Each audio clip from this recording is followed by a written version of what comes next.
dans sa poche et entra pour faire la préparation.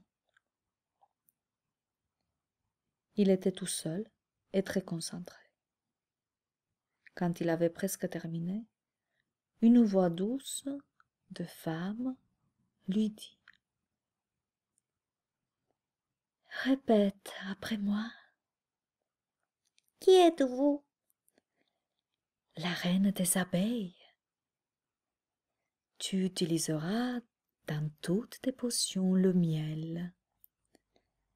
Pour certaines préparations, il te sera donné du pollen, de la gelée royale ou de la propolis. Pour potentialiser l'effet du miel, tu peux dire Awakachatinawa. Qu'est-ce que ça veut dire? Il n'y a pas d'équivalent dans votre mode de langage. Tu fais appel à la force de communion entre la fleur et l'abeille qui l'a boutinée. Tu fais appel également à la force de tous les miels du monde entier, aux forces de toutes les fleurs et du peuple des abeilles. Très intéressant. Merci beaucoup. Nous allons voir l'effet que ma potion produit sur les animaux. L'effet fut impressionnant. Dès que Timothée touchait les babines de chaque animal avec un bâton imprégné de la potion, l'animal se réveillait et se mettait à tournoyer gaiement.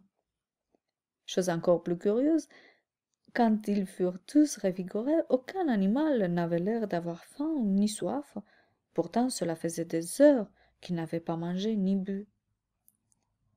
Tu as trouvé la formule pour ne pas avoir besoin de nourriture, dit le sage.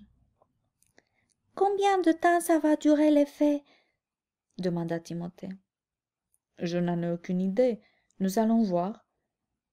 Maintenant, penses-tu à quelque chose en particulier? Pas vraiment. Il y a tellement de choses à faire que je ne sais pas par quoi commencer ni par où commencer. Je ne sais plus rien. Commençons par ce qui est le plus vital, dit le sage. La nourriture pour tout le monde. Ne t'en fais pas pour ça.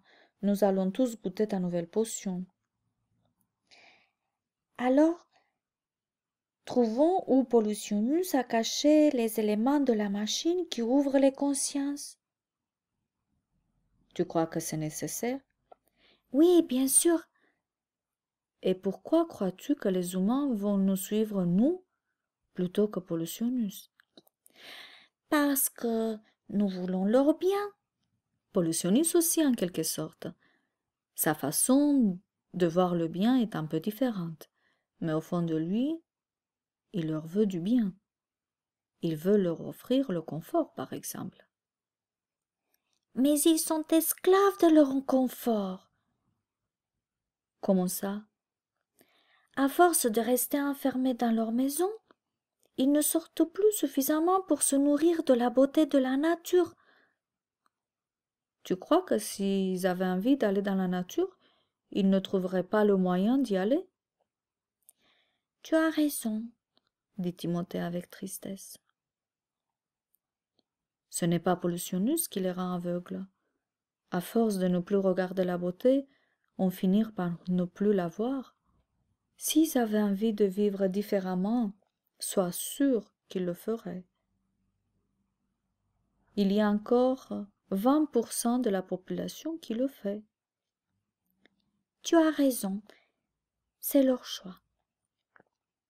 Si tu as envie, au fond de ton cœur, de les aider, tu n'as qu'une chose à faire. Juste leur montrer. C'est à eux de choisir le chemin qu'ils ont envie de prendre. Leur montrer quoi?